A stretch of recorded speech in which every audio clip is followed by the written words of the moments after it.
Welcome to this online service of the Unitarian Universalist Fellowship of Waynesboro for Sunday, July 12, 2020. Due to the COVID-19 pandemic, our services have all been online since March 15th. This will continue to be the case at least through the end of August. We don't know yet when we'll be able to gather in person in our fellowship hall and under what conditions. For the time being, we're finding new ways to connect and continue in relationship with our members, friends, and any visitors who might find their way here. This fellowship is a people rather than a place. We miss being together at our fellowship hall on Sunday mornings, but for now we must focus on our shared intention about being human and how to be in relationship in difficult times as well as good. This fellowship is a welcoming congregation, and we welcome people of all sexual orientations and gender identities. If you're a visitor here, we thank you for spending time with us and invite you to visit us in person whenever we return to our physical space in Waynesboro, Virginia. My name is Kay Yost, and on many occasions I've served as lay service leader and stood in front of you at the microphone in Fellowship Hall, chimed the bowl to get everyone's attention, and read the opening words for our Sunday service. It's a different experience recording this opening on video, but one that is necessary to preserve the health of our members and others in our community during the pandemic. The flaming chalice is a symbol of our faith. This morning's chalice lighting words were written by Reverend Alice Anacheka Naisman. Grounding in our faith. In a time of uncertainty, when everything around us is changing constantly, each day new developments, rising numbers, changing guidelines, when the world we live in suddenly seems upside down and topsy-turvy, we light our chalice to remind ourselves of our grounding in our faith. We remember that the flaming chalice came into being as a beacon of hope during World War II, a secret symbol that offered help. In the midst of it all, we wrap ourselves in the warm light of a familiar flame, a reminder of the strength that emerges when we come together in community.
When our heart is in a holy place, we are blessed with love and amazing grace when our heart is in a holy place. When we tell a story from deep inside and we listen with a loving mind, and we hear our voices in each other's words, then our heart is in a holy place. When our heart is in a holy place, when our heart is in a holy place, we are blessed with love and amazing grace. When our heart is in a holy place, when we share the silence of sacred space, and the God of our heart stirs within, and we feel the power of each other's faith, then our heart is in a holy place. When our heart is in a holy place, when our heart is in a holy place, we are blessed with love and amazing grace. When our heart is in a holy place, when our heart is in a holy place.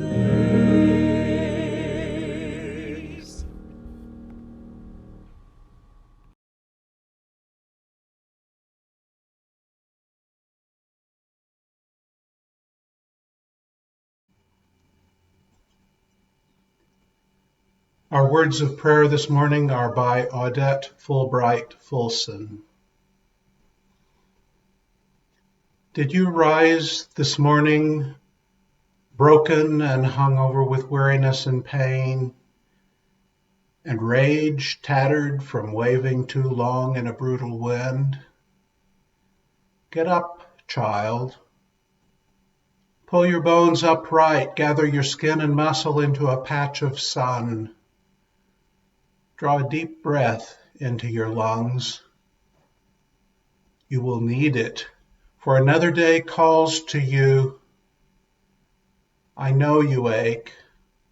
I know you wish the work were done, and you, with everyone you have ever loved, were on a distant shore, safe and unafraid. But remember this. Tired as you are not alone.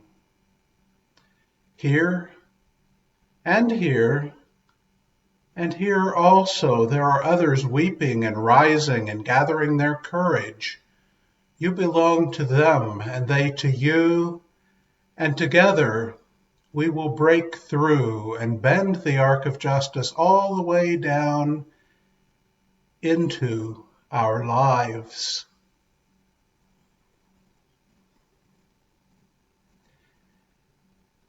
Each week as we gather, we share our joys and sorrows from our personal lives, the things that give us meaning or against which we struggle in our attempt to make meaning. No joys or sorrows were sent in to be read this morning. However, we know that there are always joys and sorrows among us. Things that remain unspoken, things that people choose not to share because they are too personal, too close, too immediate. And so I invite you to join your hearts together, holding on to these, making space for these unspoken, unknown joys and sorrows in a time of quiet.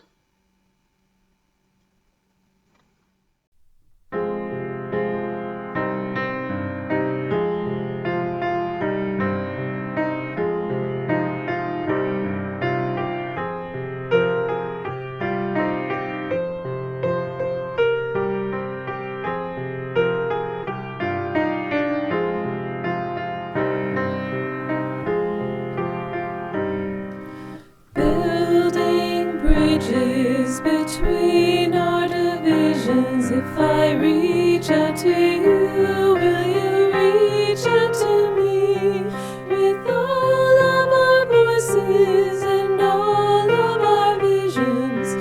Friends, we can make such sweet harmony, building bridges between our divisions. If I reach out to you, will you reach out to me? With all of our voices and all of our visions, friends, we can make such sweet harmony, building bridges between our divisions. If I reach out to you, will you reach out to me? With all of our voices and all of our visions, friends, we can make such sweet harmony, building bridges between our divisions. If I reach out to you, will you reach out to me? With all of our voices and all of our visions, friends, we can make such sweet harmony, building bridges between our divisions. If I reach out to you, will you reach out to me? With all of our voices and all of our visions, friends, we can make such sweet harmony, building bridges between our divisions. If I reach out to you, will you reach out to me? With all of our voices and all of our visions, friends, we can make such sweet harmony, building bridges between our divisions. If I reach out to you, will you reach out to me? With all of our voices and all of our visions, friends, we could make such sweet harmony.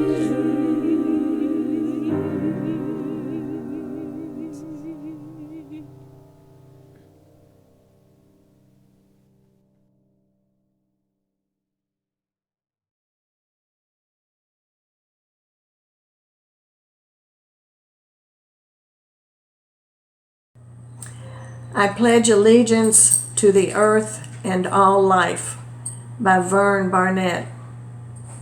I pledge allegiance to the earth and all life, the fields and streams, the mountains and seas, the forests and deserts, the air and soil, all species and reserves, habitats and environments. One world, one creation, one home, indivisible for all. Affected by pollution anywhere, depleted by any waste, endangered by greedy consumption, degradation by faithlessness, preserved by recycling, conservation, and reverence. The great gift renewed for all generations to come, protected, preserved by reducing, reusing, recycling, with conservation and reverence, the great gift renewed for all generations to come.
A Blessing for the Front Lines by Anna Jeffroy.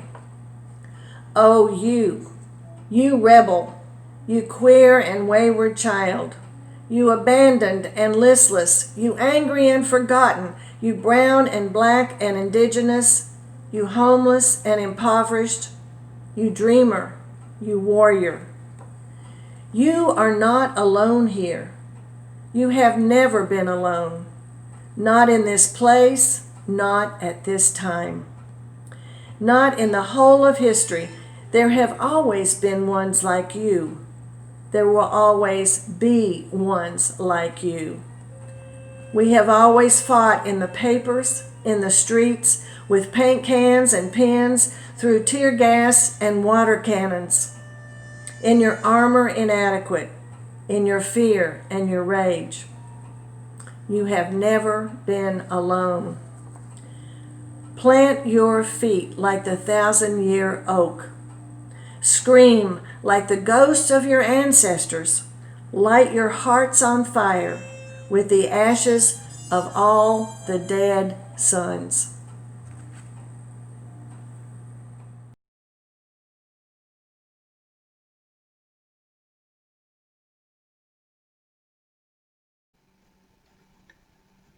Today feels to me like a day to celebrate. Do you feel like celebrating? Yes, there are plenty of things in the world right now that we should not celebrate.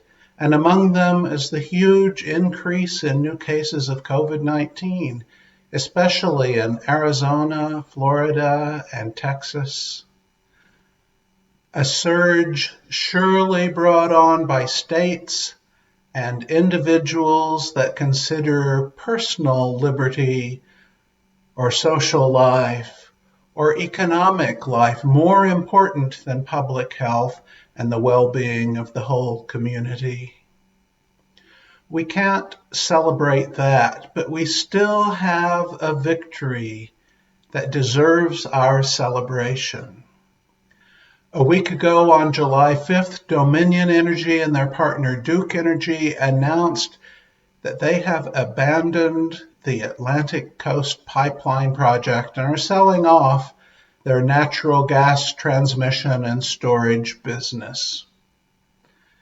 The project was more than 3 years behind schedule and more than $3 billion over budget, with no clear path to completion, after federal courts in Montana threw out a nationwide federal water quality permit that the Atlantic Coast Pipeline relied on to cross hundreds of water bodies in its path.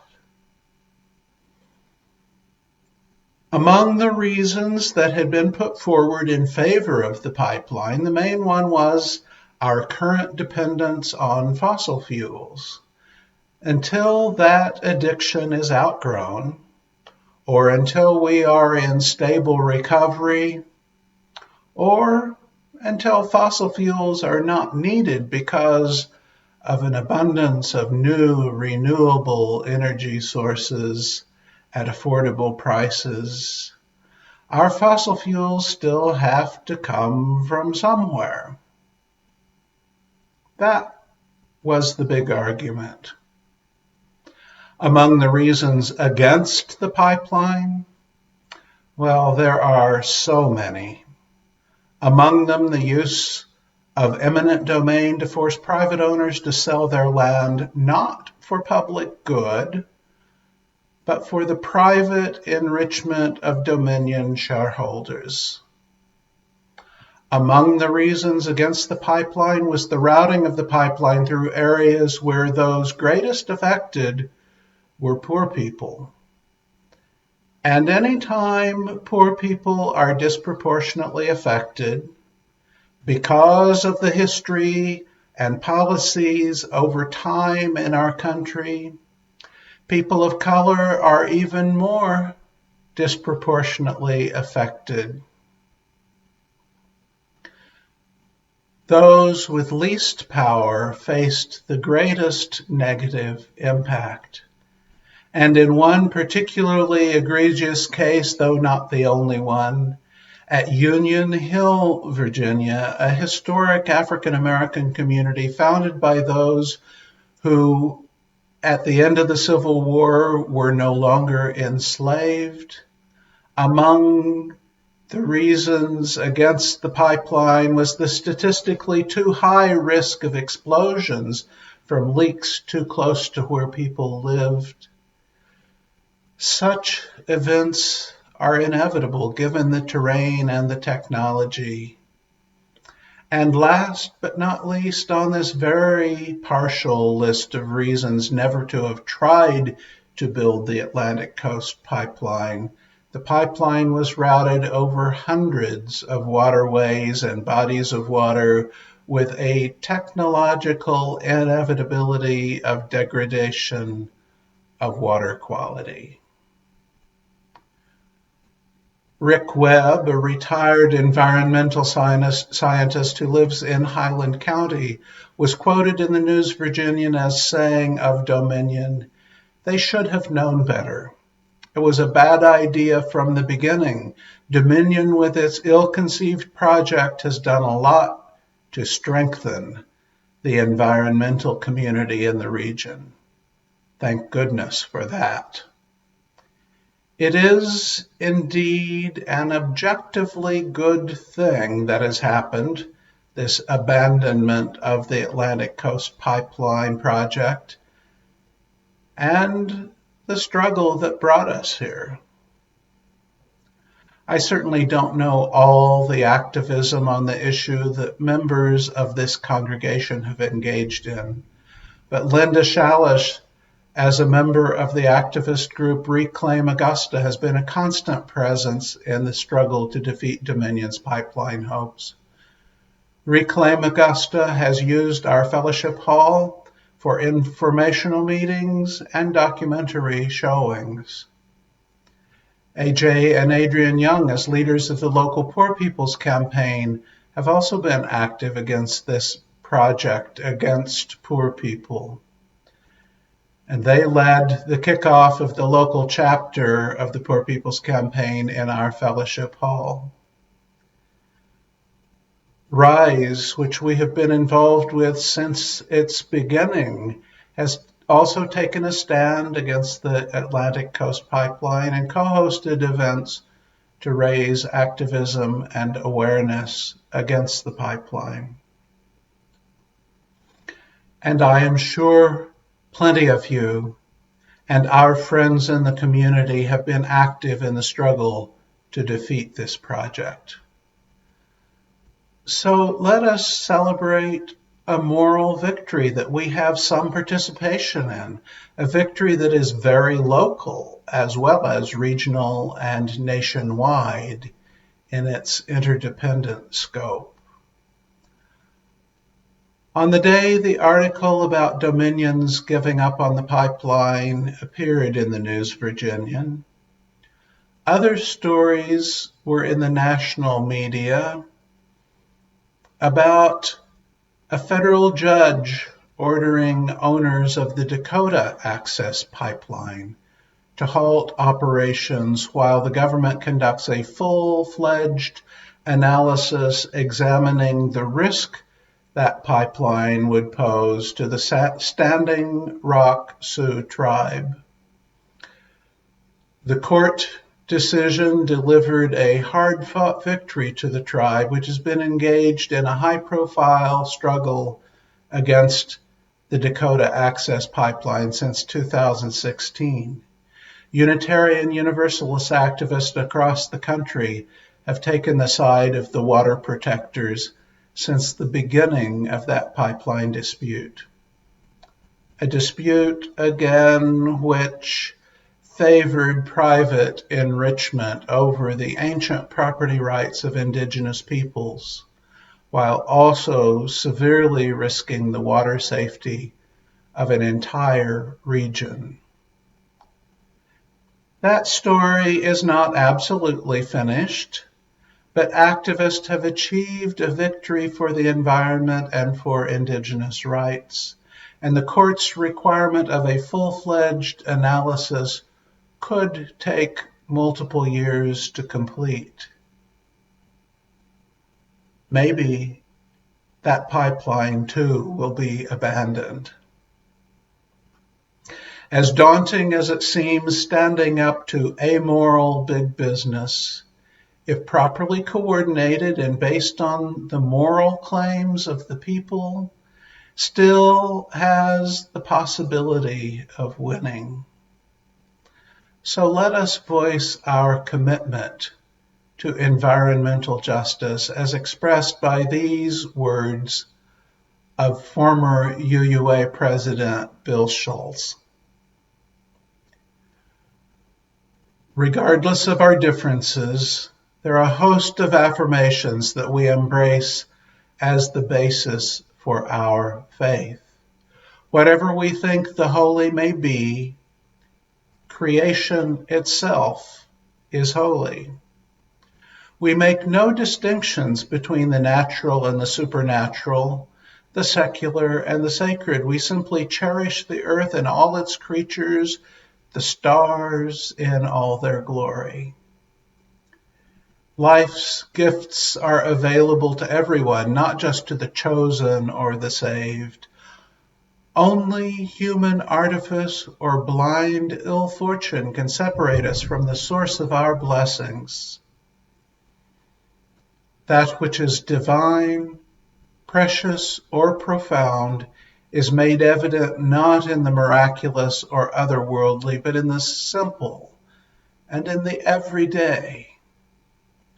We look not to the heavens or to an afterlife for meaning, but to the exuberance of this life's unfolding.